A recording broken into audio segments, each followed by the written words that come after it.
I think the main thing about this show is for you to know that this show is built on assumption. Success isn't ordinary. It is not normal to be successful. It's not ordinary to live a successful and rewarding life. What's ordinary is to live an unremarkable life, a life that not too many people are going to notice or really comment on that much. Those of you who know my personal story, I was raised in Little Rock, Arkansas. I grew up expecting to be probably like Dad. Dad was a good guy. He had been in the Army and been an officer, but when he came back home, he went to work for the phone company as a telephone repairman, a lineman first and then a repairman. And as I was growing up, I figured I'll probably go to work for the phone company, get a clerical job because I didn't want to be a lineman. And maybe I'll move up to a manager's position someday. And then at age 65, I'll retire. And whatever the statistical average age is for my gene pool, that's when I'll die. So honest to God, I expected my life to be about that predictable and about that unremarkable. And then, as many of you have heard, years ago, I heard Earl Nightingale on the radio one day in a show just like this one. And something he said inspired me. And I started making a difference in my life. And at age 26, 1972, I decided, after hearing that radio broadcast, that first I realized it was possible for me to make a difference, for me to live a remarkable and noteworthy life. And I decided to do so, but I didn't know how. So I just started little by little in each of the different aspects of my life. And for the last 40 plus years, I've been working as a professional speaker. And look at this picture. David just displayed me at the USJC's National Convention in San Diego in 1974 with my gorgeous wife, Paula. We were there wearing the JC's vest and all the pins and everything from the Arkansas JCs, because I grew up in Arkansas. And I was in charge of a piece of David Hales' campaign to become the USJC's national president. And I had just started setting goals and achieving things, but clearly hadn't taken on the physical aspect of my life yet. I weighed 200 pounds. There was a picture of me back home, the one on the right in the striped shirt. 200 pounds. I was smoking 2 packs of cigarettes a day, but I was achieving a lot of goals. My life was starting to turn around. It just hadn't started to show it from the outside yet. David, let's go to the next slide. This is me today. So at age 70, here I am, at the top of my game. I've been the president of the National Speakers Association. I've received the Golden Gavel Award, the Cavett Award, the Speaker Hall of Fame induction, Legends of Speaking designation, and I was president of the National Speakers Association years ago. Now, I'm not holding me up and saying, oh my God, am I wonderful or what? What I'm doing is I want to point out to you, I'm living what I'm suggesting to you. I am living to the best of my ability an extraordinary life in all the different ways that I can think of. And today I weigh 146 pounds. Back then I weighed 200 pounds. That's intentional. It didn't drip off because of my aging process. So I'm fit and I'm vital and living a happy life. Now, that's just me, okay? David has a similar story, which he'll tell you at some point in this process. But what I want you to notice is that both of us and every person we will be bringing to you in interviews and otherwise has chosen to make their life different. See, nobody succeeds by default. Let's go to the next slide, David. This is my company logo. It's an acorn, but the acorn's in the shape of a C with an I emerging from it. So it's a person emerging from an acorn. The C and I stands for Cathcart Institute. But the reason for this is I wrote a book called The Acorn Principle, the basic idea of which is you already have the seeds of your future successes living within you. So if you start to nurture your nature is to succeed anyway.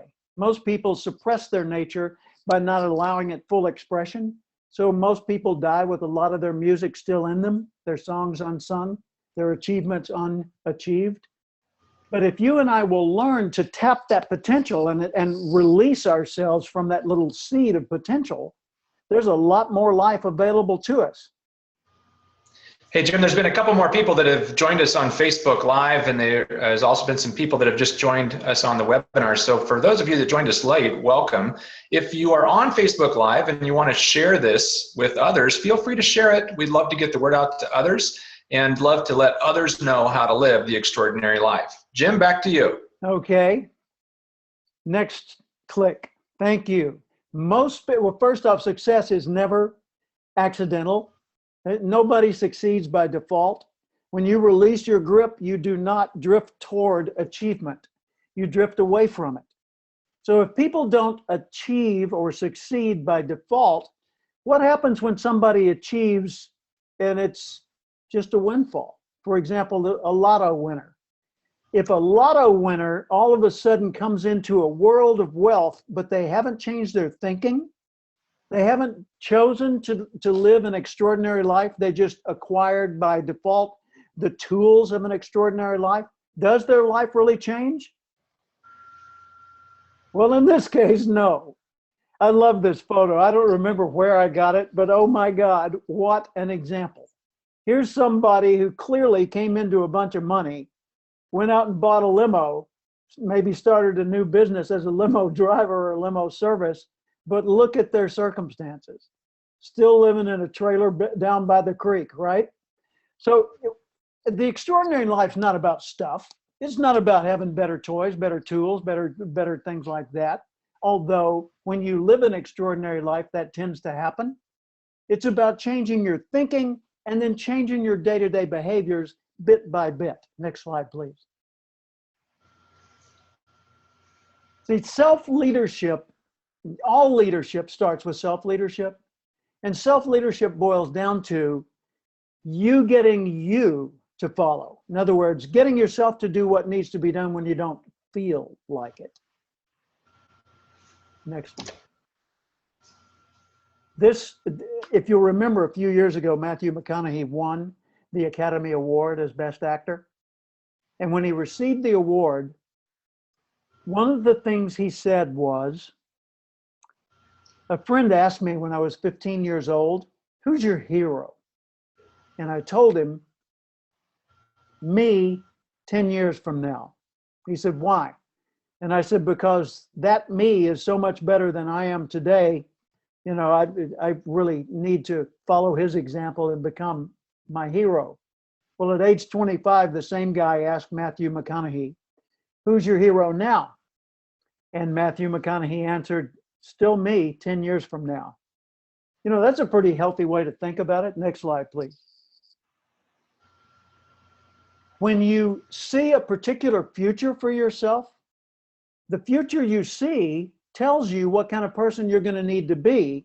In other words, in what ways you need to grow, expand, change, alter your behavior or your thinking in order to make that future a reality. Because if you're not eligible for the future you seek, it won't seek you.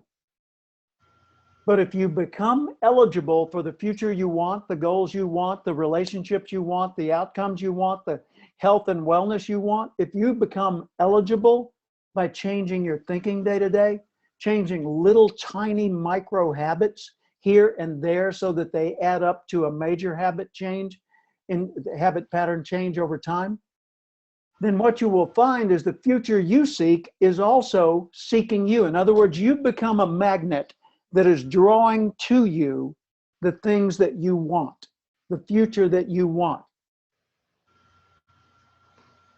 Your land of opportunity lives just beyond the edge of your current habit patterns. Let me say that again. The future you want, your land of opportunity, and there's opportunity available to all of us, lives just beyond the edge of your current habit patterns, financially, interpersonally, physically, and professionally. So we're going to guide you through the little micro processes that add up to the macro processes that will profoundly change your life in the ways you want it to change. I wrote the book, The Self-Motivation Handbook, last year, and it's done very well, still out there, and I hope all of you get a copy of it. And if you do, please leave some comments about it on Amazon to let us know what you think. But that book, subtitle of the book says, do what needs to be done when you don't feel like it. And the book is filled with 336 ways to motivate yourself to be just a little bit better in some aspect of your life. And this show is exactly about that same thing. Let's go to the next slide, please. So David and I have joined forces. See, David's been an extraordinary life coach for quite some time. He's got a lot of clients that he's helped to achieve things. David's a former professional football player, among other things. He'll tell you his own story. But he's an amazing guy who has transformed himself, not only physically, but also professionally. And what we would like you to do is join us in this extraordinary life for an hour, hour and a half a week. You know, just give us a little bit of your time each week, and we'll give you a lot of ideas and resources that'll help make your life better. And this is the sort of thing, we'll have it posted on Facebook. But if you can, you know, pop in there, join us, click like, you know, do all the appropriate things for a Facebook follow, we'll be there for you. David, why don't you take the helm from here? You bet. Thank you so much, Jim. I think that everybody that's participating is already motivated and excited to live their own extraordinary life. And it's an absolute pleasure to be partnered up with all of you success seekers and the amazing or extraordinary Jim Cathcart. We are creating this movement of success seekers and achievers who want to live in a more extraordinary life. And that doesn't necessarily mean, as Jim said earlier, opulent wealth or power or privilege. It means that you have decided to go above and beyond what's usual, regular, and customary each and every day, making choices. And one of those choices could just be participating with us, no matter where you are in your stage of life, no matter what career you're in, whether you're self-employed or you are employed at a horrible job, whether you are busted and disgusted financially, and maybe you're physically very unhealthy. Regardless of where you are in your current stage of life, Jim and I would like for you to come along and join our community. Like our Facebook page, join our free Facebook group, and participate in what we're trying to do in terms of encouraging, motivating, and instructing you on some of the steps that we have personally practiced and how we have personally trained and equipped other people on this journey to live their own extraordinary life. Our lives will look different. Each and every one of us have our own hopes and dreams. Some of you may have a desire to have a mobile home down by the river with a limo out front. And if that's your dream, we're here to come alongside of you and not pass judgment, but to say, good for you for clarifying that that's what would really do it for you. Yep. But we hope that you'll continue to stay plugged into us every Tuesday at 12 p.m. Pacific time, 2 p.m. Central time. Our shows will be a minimum of 30 minutes long, and if we have our guests that go a little bit longer than that, we may go all the way up to an hour, or maybe even more if we've got great content. The recordings will be stored on our Facebook page, which if you just go to facebook.com and you put in the search bar at Live the Extraordinary Life, you'll find our Facebook page and many other great resources, daily encouragement and daily motivation. Jim, we've got a couple of questions from the participants that have joined us on the webinar. Excellent. Can I throw some questions at you? Please. So the first one is that how do you deal with problems you're currently facing and still live the extraordinary life? Well, life is filled with problems. Every single day, problems emerge. And a life without problems is probably a life that's soon to end. When you think about it, I mean, if you get in your car to drive down the street, you encounter nothing but a series of obstacles. You know, there are corners where you have to turn. There are lights where you have to stop. There are other cars you have to avoid. There are potholes in the road. It's a series of problems, but we don't think of it as problems. We just think of it as driving down the road, right? Well, the same thing's true for life. When it comes to relationships, we run into difficulties in some of them. When we run into health issues, hey, a month ago, I got a health diagnosis that told me I had to have major surgery And March 6th, I went into the hospital and had some pretty substantial major surgery. At the end of it, I had several days, like in my case, 12 days of recovery. And then I got a doctor's report that said, best possible news. Thank you, Lord. He said, you're good to go. He said, there's no continuing problem. Your problem in this regard is over. You can go back to exercising on the mountain trails and doing your 100 push-ups a day and everything else you want to do now. Whew, that was close. But, you know, I'm 70 years old, so things like that come up. I remember at age 62, I had a similar situation. I was the most fit I'd ever been in my life. I ended up passing out on a mountain trail one day and thought, where in the world did that come from? You know, dizziness and then a fainting. Turned out I had what's called a left bundle branch block. So I went into the hospital and all the doctors said, boy, you're really fit.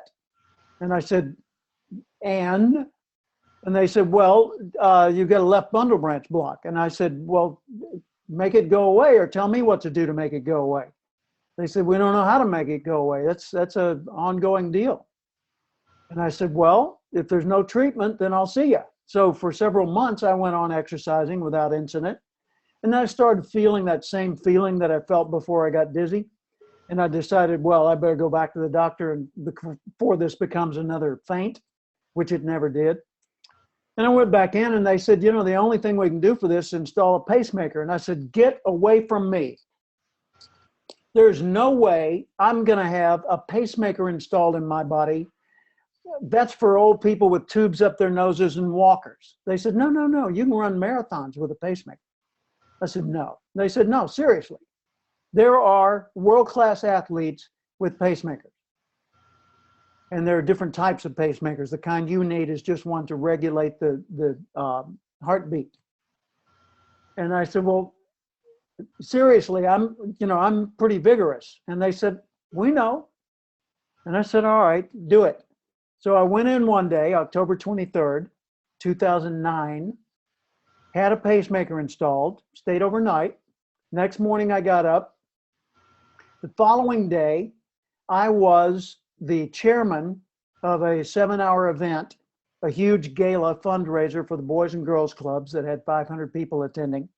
I was on stage in a tuxedo. The next day, on stage in a tuxedo, emceeing a banquet in front of 500 people. After that, of course, I had to take it easy physically for a while to get to full speed again, but got back to full level fitness. So what do you do when you have problems? You make time for the problem. You solve the problem. You address the problem. You, of course, go through denial at first, like I did, and say, well, I don't need it. I don't want it. I'm not going to have it. And then you start realizing, oh my God, I can't get around this one. I'm going to have to do something. And by the way, this moment right now on the air is the first time ever in a public forum I've shared those 2 pieces of information I just shared with you about my physical health. So I am very fit and well. I'm doing fine. But problems? Yeah. I've had financial problems, big ones.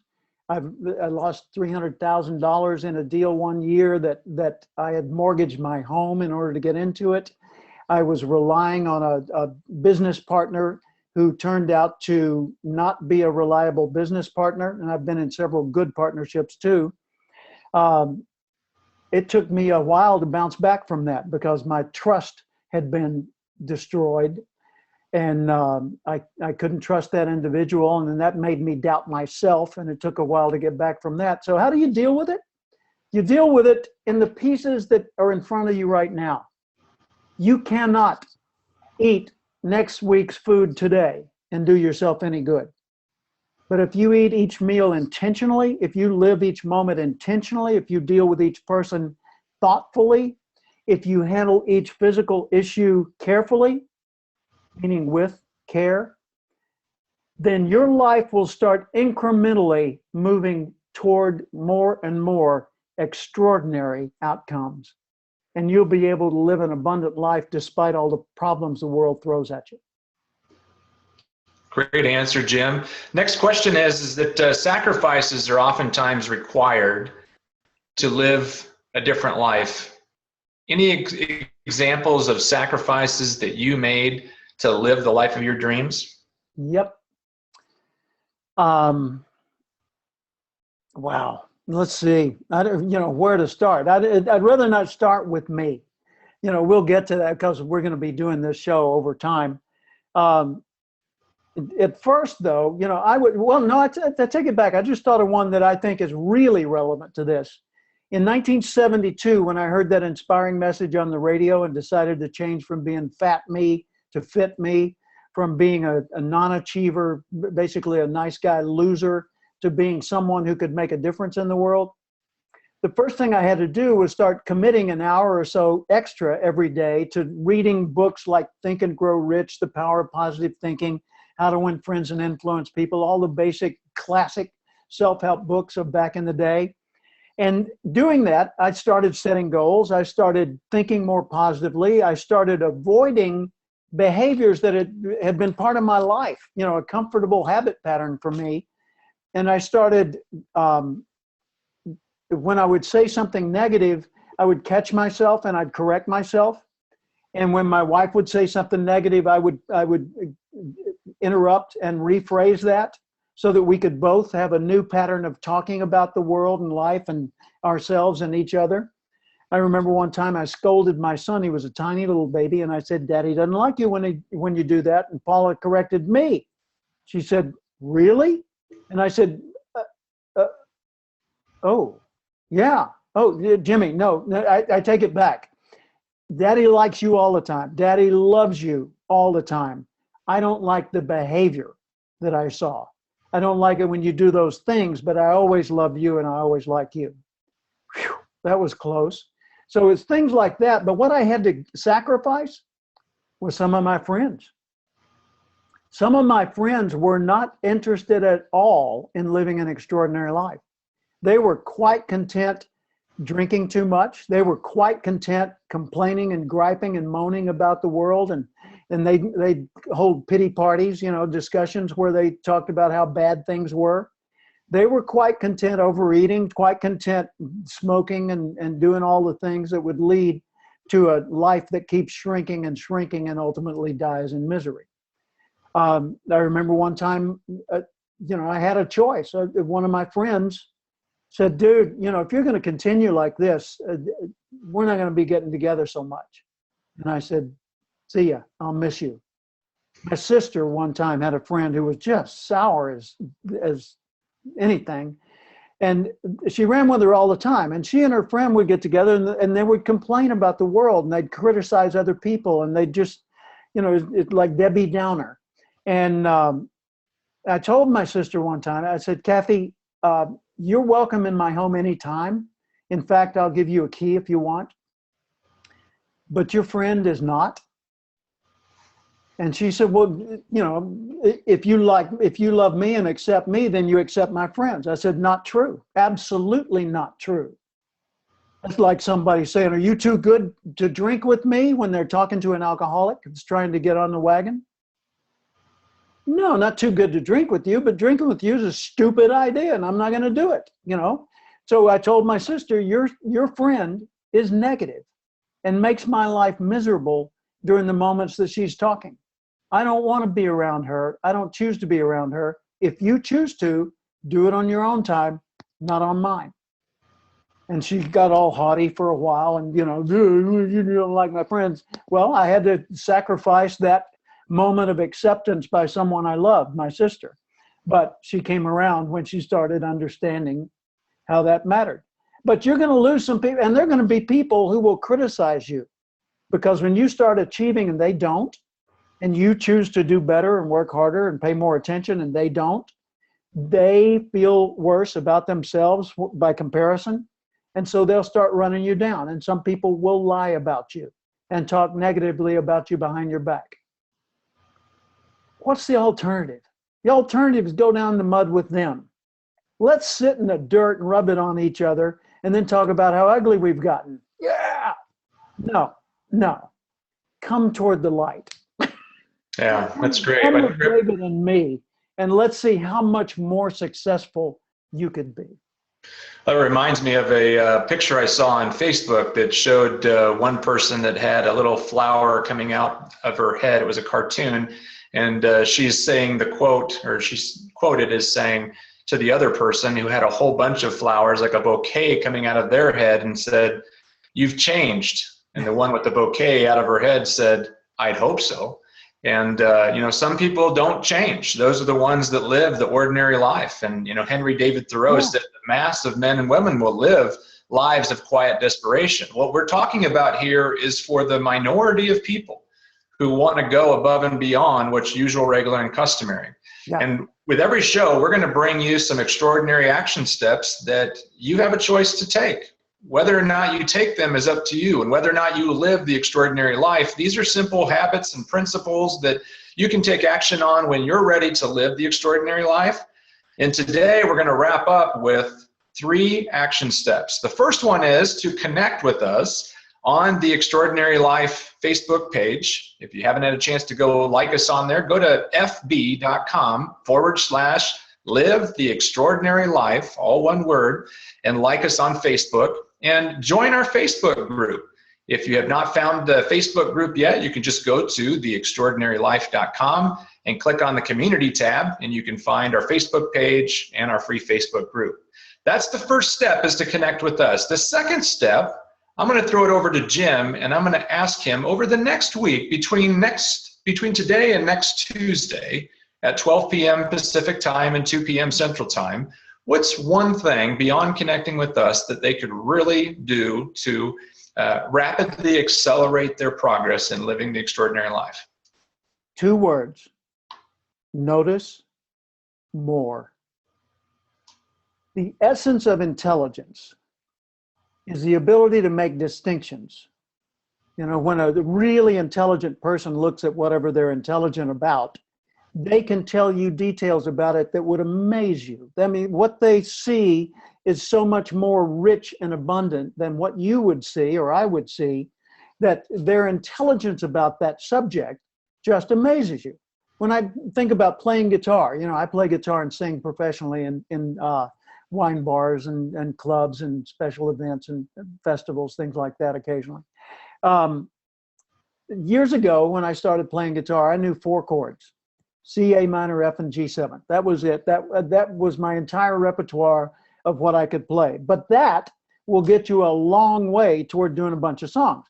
And so I used to, at parties, pick up a guitar and I'd play songs that way. And then I started noticing some of my friends could play each of the individual notes, like lead guitar.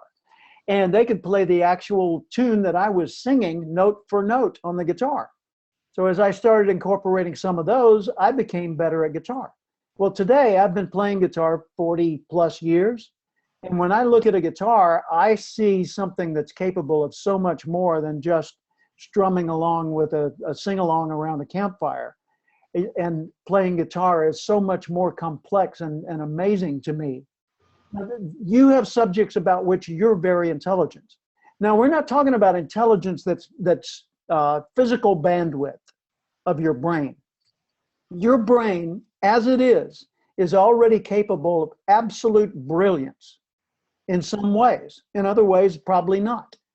And you've got a bandwidth, a processing and functioning capacity that's pretty amazing. So for you to live a more extraordinary life, start by increasing your intelligence about whatever you choose. If it's your health, if it's your finances, if it's your relationships, if it's your profession, whatever, pick a lane for this week and just start noticing more. Like relationships. Notice more this week about who you communicate with day to day. Keep a note of it. Just write them down. Don't go any further than that. Just notice who. And then after a few days, notice how. In other words, notice what kinds of discussions, what kinds of get-together, what kinds of meetings, what kinds of interactions you have with people. A few days later, notice the percentage, the ratio of difficult conversations to pleasing conversations, of productive conversations to just casual conversations. That's it. Just do that during the next week. The more you notice, the more you will know. The more you know, the more options you will see and possibilities. And the person who sees the most possibilities usually prevails. Fantastic. So a recap is the first step is connect with us. Go to theextraordinarylife.com, click on the community tab and like our Facebook page and join the Facebook group. Very easy step to take. The second one, as Jim said so eloquently, notice more. Keep a little journal of some things that you could begin to expand upon, but you don't have to take extraordinary action. Don't work on it yet. Just notice it. Just notice and keep a journal if you would. And then the third thing is to share. We become like the 5 people we spend the most time with. If there's other success seekers or achievers in your world that you think would benefit from joining you in this journey to live the extraordinary life, share this recording, share the Facebook page, share the website address, and share the journey with others who you think may benefit from knowing about what Jim and I are doing and what you're doing with living the extraordinary life. Jim, any closing remarks? My main thing is just to encourage everybody, come with us. Put us in your world. See, when you link to the extraordinary life on a regular basis, I mean, you don't have to spend the entire show paying rapt attention to us. All you've got to do is connect. All you got to do is hear some of these ideas from time to time on a regular basis. Years ago when I was making the change, what I did was I bought Earl Nightingale's audio recordings on cassettes. Remember cassettes? And I played those cassettes when I was driving in the car every single time I was driving in the car. And people said, "Did you memorize them?" No, I just let them play like music in the background. And I played the same recordings out of 48 separate recordings. I played the same ones over and over again, many, many times over a period of weeks. And those ideas, what would happen is I'd be driving along thinking of something entirely different. And subconsciously, of course, I'm hearing the recording. And a thought would hit me, and man, I'd pull over to the curb and I'd write it down. Wow, that could change my life. And some of those ideas actually did. So just put us in your world, that's all. And let these ideas flow into your mind from time to time on a regular basis. See, if there are long gaps between, probably not going to do you nearly as much good, because it's not what you know that counts. Let me say that again. It is not what you know that counts. That's not going to change your life. Lots and lots and lots of knowing leads to lots and lots and lots of knowing. What's going to count is when you get to those moments where an idea is activated. See, motive is not enough. Action is not enough. The motive must be activated for motivation to exist. If you want to change your life, get the ideas you need flowing into your life. Connect with the people that can help you change your life, that will inspire you to do so. And when you do so, then just let it flow and go toward the light. We'll be there for you. Thanks so much, Jim. As we wrap up here today, we'll wrap up with a quick quote from one of Jim and my heroes, Earl Nightingale, who said, you know, in the springtime, which yesterday was the first day of spring, in the springtime, you plant. And if you plant seeds of nightshade, you get a poisonous weed. If you plant seeds of corn, you get a bounty of corn. So what are you planting in your mind? What are you planting in your heart? And what are you planting in your day? Hopefully you'll be planting some of this extraordinary life show for the next weeks and months and years to come. Thank you so much, Jim. We'll look forward to seeing you next week. You bet. And if people want to share this show, how do they do it? Go to theextraordinarylife.com, go to the community tab and like us on Facebook, and the show recording will be listed on our Facebook page.